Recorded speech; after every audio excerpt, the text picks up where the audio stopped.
Ouais, c'était une journée très difficile. J'étais pas forcément dans ma plus grande journée, je pense, de la Volta aujourd'hui.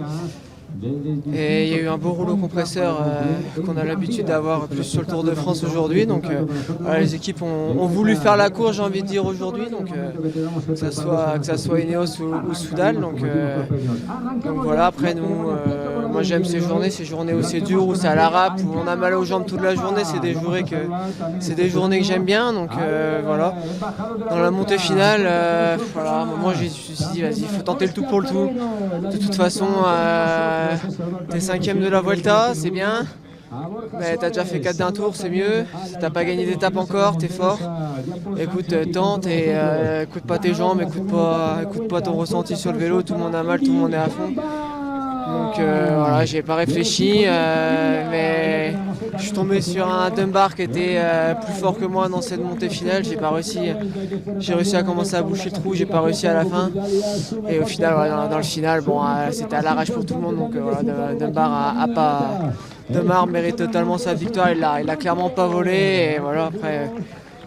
Anecdotiquement, je reprends à 16 secondes, je crois, quelque chose comme ça sur Scalmozo pour le chrono demain. Il est à 30 secondes. Il va falloir sortir le chrono de sa vie pour finir dans le top 5 demain à Madrid parce qu'il y a quand même 24 bornes. Mais voilà, en tout cas, moi, ma Volta, pour faire le bilan, si on fait le bilan ensemble, ma Volta, elle est réussie. J'ai retrouvé des sensations, j'ai retrouvé des résultats au sommet, j'ai retrouvé du punch, j'ai retrouvé énormément de plaisir sur cette Volta, me fait énormément de bien. Et franchement, je pense que j'ai rarement pris autant de plaisir que j'ai pu prendre pendant ces 3 semaines. C'était franchement pouvoir titiller les meilleurs comme hier sur l'école ou se retrouver avec les grands noms du cyclisme de maintenant dans les sommets. Ça faisait tellement longtemps que j'étais à la recherche de ça que c'est presque un soulagement parce qu'on passe par des moments très difficiles depuis 1 an et demi. Avec des chutes, des maladies, des journées sans, des journées pas bien, des coups vraiment pas bien. Et cette Volta va me faire vraiment énormément de bien, je pense. Et voilà, maintenant ça va être cap sur la fin de saison à partir de demain soir. Mais voilà, dans le chrono demain, je vais tout donner. On verra bien où ça nous mène, si on fait 5, 6, 7e, j'en sais rien. Mais en tout cas, la Volta, j'ai envie de dire, elle est réussie.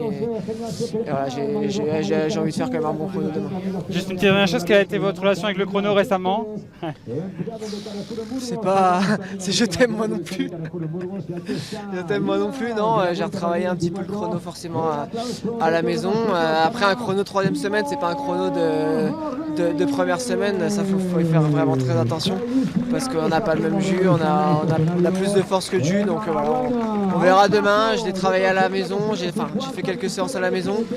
Sur le tour, au final, les 2 chronos que j'ai fait, même si je les ai pas fait à fond, au final c'était pas non plus des chronos qui étaient hyper mauvais pour pas les avoir fait à fond. Donc je sais que ma position est pas la meilleure position du monde, mais voilà, cet hiver ce sera un gros point de travail, en tout cas la position sur le votre chrono. En tout cas c'est déjà dans un coin de la tête de ma part et de la part de l'équipe. Donc voilà, là-dessus on travaillera cet hiver promis. Et demain on fera le chrono à fond, on verra bien où ça nous mène. Donc voilà, mais comme j'ai dit, la Volta elle est déjà réussie. Merci David, bravo. Merci.